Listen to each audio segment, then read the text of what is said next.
In this last part of the tutorial, we're going to look at hydrochlorothiazide or thiazide diuretics to try to figure out why these diuretics are more likely to cause hyponatremia. In the first part, we talked about how the nephron handles salt and water. We went through some very basics. In the second part, we talked about why loop diuretics have a hard time causing hyponatremia. It's all about the medullary gradient that the loop diuretic channel, the sodium-potassium 2-chloride channel, helps contribute. Now we're going to talk about thiazide diuretics and why these diuretics are known to cause hyponatremia.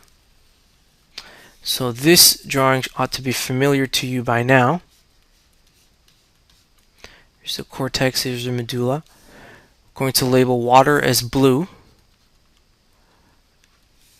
and sodium as green. And we'll label the medullary gradient again as red.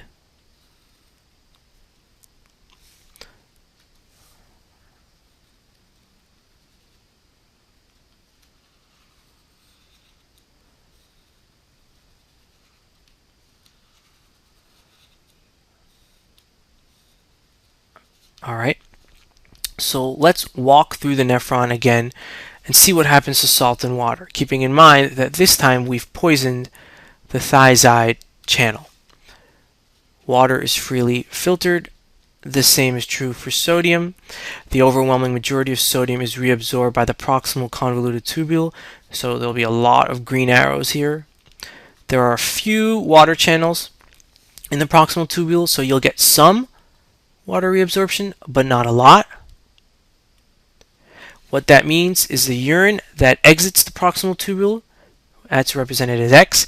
At this point in time, right here, what's happening in the plasma? You've got a lot more sodium reabsorbed, a lot less water reabsorbed. So at this point in time, you're at a hypernatremic state.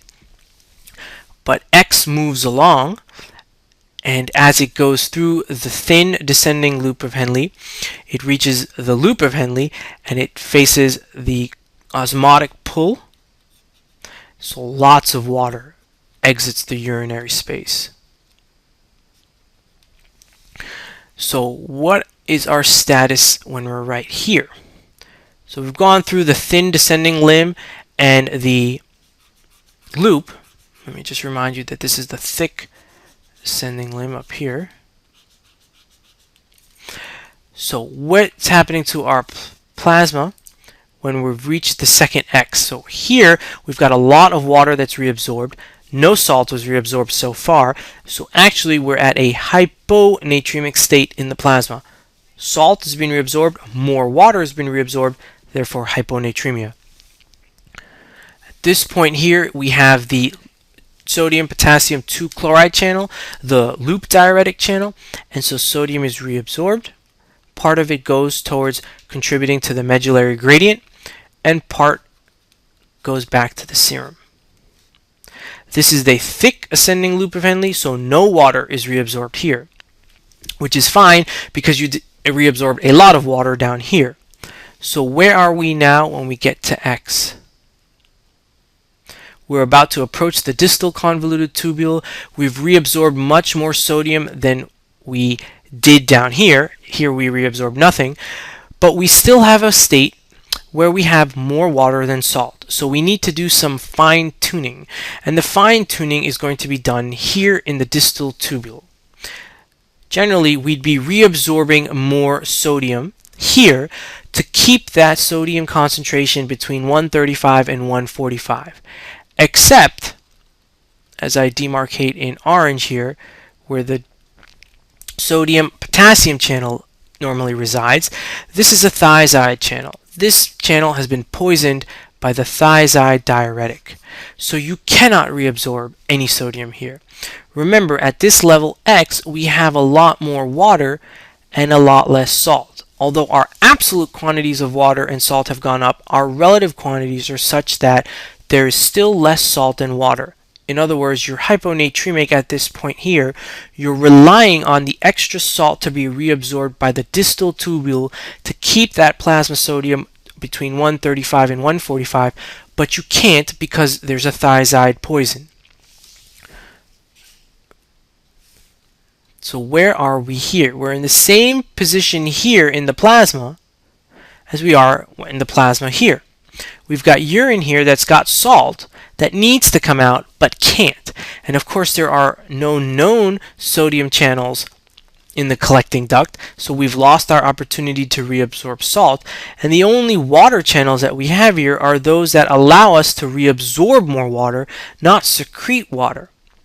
So although those channels are turned off, we still have a state where X down here has more sodium than it should.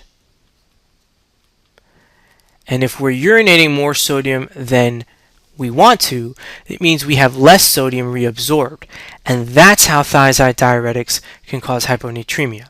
The key features of a thiazide diuretic that allows it to cause hyponatremia much easier than a loop diuretic is, number one, it does not affect the channel that contributes to the medullary gradient.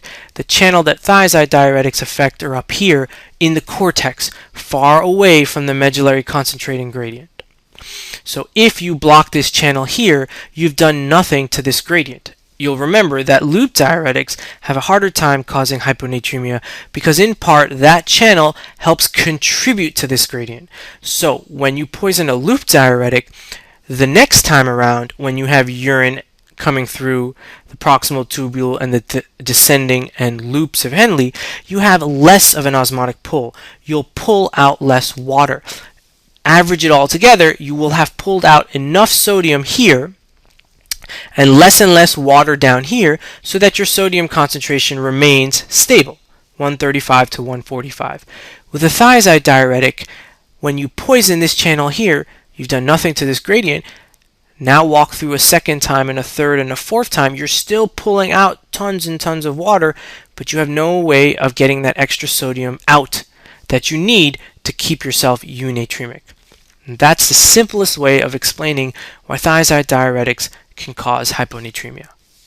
Thank you very much.